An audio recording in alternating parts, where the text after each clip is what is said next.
Oi, gente, tudo bem? Tô passando aqui para poder fazer uma daquelas reflexões extras. Para quem me conhece, já disse aqui em outros vídeos, eu sempre ouço muito a Deus por meio de músicas ou por situações do cotidiano, pequenas coisas que acontecem diariamente. E ali o Senhor começa a falar e faço o meu diálogo com Deus. Estava eu lavando vasilha um dia desses e aí me veio a frase que costumam dizer por aí, ou que a gente mesmo já disse: o amor é cego. E eu fiquei pensando, mas afinal de contas, quem disse essa frase? E desde quando o amor é cego? É uma frase muito errada, porque, muito pelo contrário, a paixão é cega. A paixão, ela se leva pelo belo, pelo físico, pela atração, por aquele fogo que consome. O amor não. O amor, ele vê exatamente aquilo que está além. Aquilo que com o tempo só vai melhorar. A paixão, ela se baseia muitas vezes no físico, naquele fogo, e com o tempo, o processo do tempo, ele acontece para todo mundo. E aquilo que era lindo, por mais que se faça processo, por mais que se faça muitas coisas, mas o processo de envelhecimento, ele faz parte da nossa natureza e ele vai acontecer para todo mundo. Quem se cuida pode ser que isso aconteça de uma forma melhor, mais amena, não sei como se diz, mas vai acontecer para todo mundo. Porém, o amor, ele vê os defeitos, mas ele toma a decisão de amar, ainda que com esses defeitos. E as escolhas dele são, quando o amor é verdadeiro, genuíno, eles são pautados exatamente na escolha de que o outro seja feliz. E para que o outro seja feliz, eu não posso acobertar erros. Eu acolho a pessoa, mas eu preciso dizer verdades. E muitas vezes isso dói. Isso exige renúncia. Quantos de nós já abrimos mãos de certas coisas justamente para que o outro estivesse bem? Um exemplo claro. Eu ouço muito: nossa, mas você é uma mãe chata, você não deixa seu filho fazer isso. Eu tenho um filho de 5 anos. Peço desculpas. Você não deixa seu filho fazer isso, fazer aquilo. E isso não me incomoda ouvir que eu sou uma mãe chata. Por quê? O meu filho, ele tem 5 anos, ele tem todo o direito a ter uma infância, a viver, mas ele precisa ter limites. E eu prefiro muito mais que as pessoas amem o meu filho, gostem dele, que é um menino legal, que é um menino bacana, que é um menino educado, e me chamem de chata, porque eu corrijo, do que as pessoas olharem para dizer: nossa, ai, aquele menino de novo, não quero nem saber, não gosto, aquele menino mexe em tudo, bagunça tudo, esse menino tem mãe, não? Então a mãe, ela precisa muitas vezes dizer o não. E isso muitas vezes dói, mas a gente faz para que ele tenha limites e para que ele aprenda.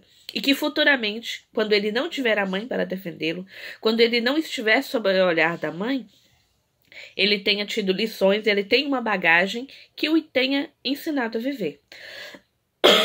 E eu perguntava pro Senhor: gente, mas eu sempre digo pro Senhor: tá, Senhor, a reflexão é essa. Mas como eu vou dizer isso na palavra? Porque tudo aquilo que nos edifica está por meio da palavra. E o Senhor foi muito claro. Primeira carta de São Paulo aos Coríntios, 13. Ainda que eu falasse a língua dos homens e dos anjos, se eu não tivesse amor, seria como sino ruidoso ou como símbolo estridente. Ainda que eu tivesse o dom da profecia, o conhecimento de todos os mistérios e de toda ciência, ainda que eu tivesse toda a fé a ponto de transportar montanhas, se não tivesse o amor, eu não seria nada.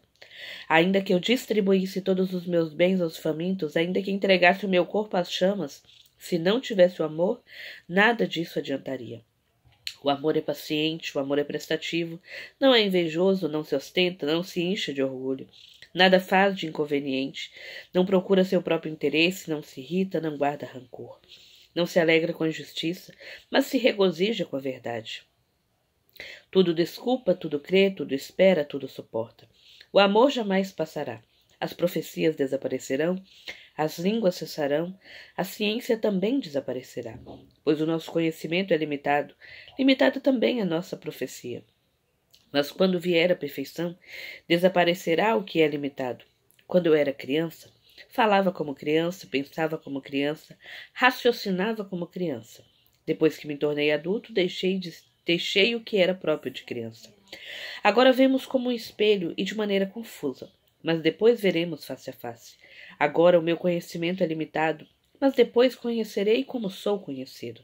Agora, portanto, permanecem essas 3 coisas: a fé, a esperança e o amor. A maior delas, porém, é o amor. Meus irmãos, essa palavra ela vem nos trazer exatamente sobre o quanto o amor não é cego. Ele enxerga tudo, mas ele abre mão de si mesmo e ele faz sempre sacrifícios para que o ser amado cresça. O que o Senhor fez por nós? Somos merecedores da salvação? Não. Nós rompemos a amizade com Deus, mas ele morreu por cada um de nós. Mas Deus, além de amor, ele é o único que consegue ser ao mesmo tempo puro amor e pura justiça. Então, uma mãe, quando ela vive da forma correta o seu amor pelo seu filho, ela faz muitas renúncias, muitos sacrifícios. E um deles é justamente não passar a mão na cabeça, mas é corrigir para que ele aprenda e que ele se torne uma pessoa que viva pela verdade, que caminhe pela verdade, que respeite a si, que respeite ao próximo, que tema ao Senhor. E é isso exatamente que o amor faz. Então esse ditado de que o amor é cego, na verdade não. O amor, ele vê aquilo que nós não vemos no tempo presente, que está lá no futuro. E as escolhas que ele faz são justamente as escolhas que, com o passar do tempo, ficarão cada dia melhores.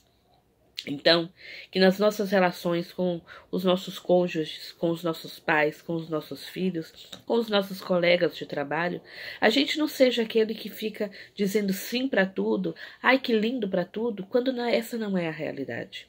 A gente jamais deve desprezar a pessoa, mas aquelas ações, aquelas atitudes que não fazem crescer, elas devem ser ditas à pessoa, justamente para que ele pode ser que ele não mude com as nossas falas, com o nosso conselho, mas a gente precisa sempre dizer a verdade. E isso é amar. A mãe que passa muito a mão na cabeça do filho, ela não o ajuda a crescer.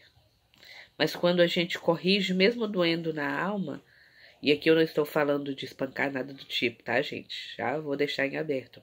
Mas quando a gente corrige, quando a gente vai ensinando com amor, com carinho, com docilidade, que existem consequências para os nossos atos, a gente cria seres humanos muito melhores. A gente ajuda na criação dessa identidade de um ser humano muito melhor.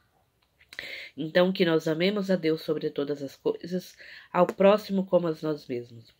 Quantas e quantas pessoas já saíram de nossa vida porque elas acreditaram que não eram boas o suficiente? Quantas e quantas pessoas deram ao outro a liberdade para que ele fizesse as suas escolhas? Porque talvez a gente ama, mas o outro pode ser que nem tanto. Então é preciso que a gente sempre haja exatamente na verdade que existe no amor. Deus abençoe.